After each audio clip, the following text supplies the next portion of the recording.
So you want to become a successful land investor, huh?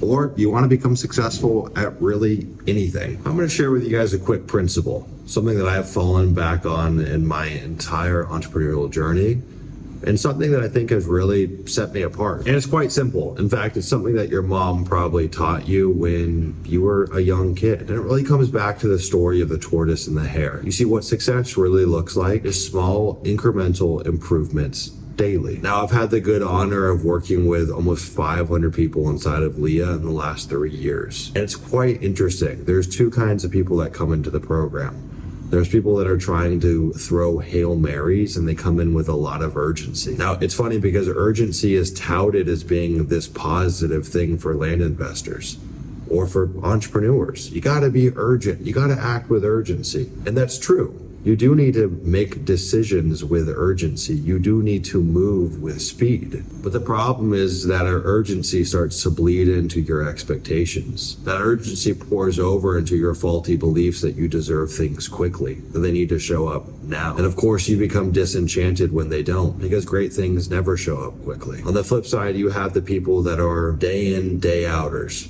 They're the 9-to-5ers of land investors. They show up at the same time, they do the same things, they make the same small deposits into their business every single day. Now, it's not sexy by any means. And perhaps in the beginning, that first person has the vanity metrics. I sent out 50,000 pieces of mail in my first month. I hired 10 people in my first 6 months.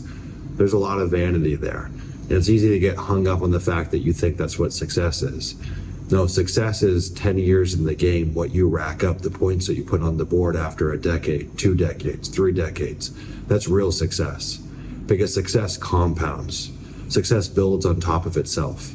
You become more successful the more successful you become, and so on and so forth. The most dangerous person is the person that's willing to do a thing for a long freaking time.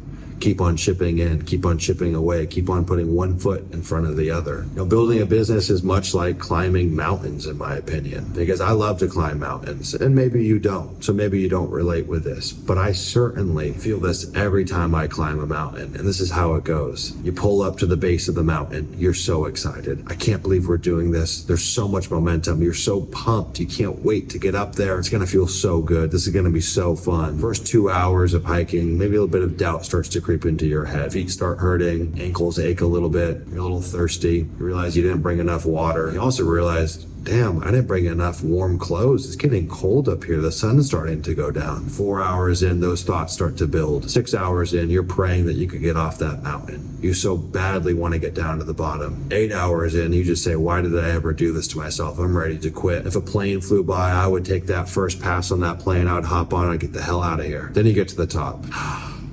All right, you know what? Maybe it was worth it. This was awesome. This was a great idea. Then you get to the bottom and you say, when am I going to do this again? I can't wait to do this again. The problem is most people give up at the 2 to the 4 to the 6 hour mark. So they never get to have that feeling, that revelation of being like, wow, hard things are actually really invigorating. Hard things teach me about myself. They teach me about the world. They show me my capabilities. They remind me that no hurdle can't be overcome. And that feeling starts to become addicting. You start to fall in love with the feeling of pursuing something that's challenging and then doing it and surprising yourself and surprising everyone around you, because most people can't operate from that place of one foot in front of the other.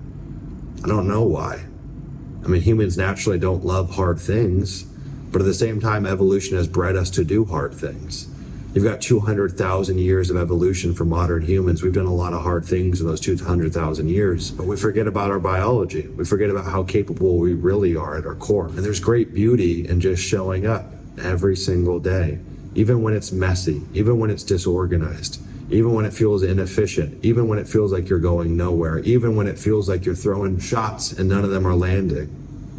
There's beauty in that, because so few people are willing to do that. And I promise you, the world rewards those that stick around. And that's why I love business. You know, business is a lot of things, but one of the things is it's a lens to understand the world through. It's a lens to understand yourself. And so the pursuit is much deeper than financial goals. The pursuit is much deeper than social status or validation. The pursuit is you v you. At some point, the pursuit almost becomes spiritual.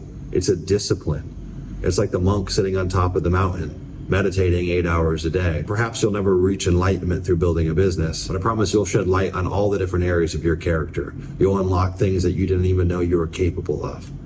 And so if you're going through it right now, just trust that the process looks like you showing up every single day, good, bad, ugly, it doesn't matter. You keep on showing up and you don't ever stop. And the way that I learned this is because I came into this game with no superpowers. I came into this game with no unique advantages. I came into this game with no leg up. All I had was my ability to stick around. And the irony is I didn't even know I possessed that ability.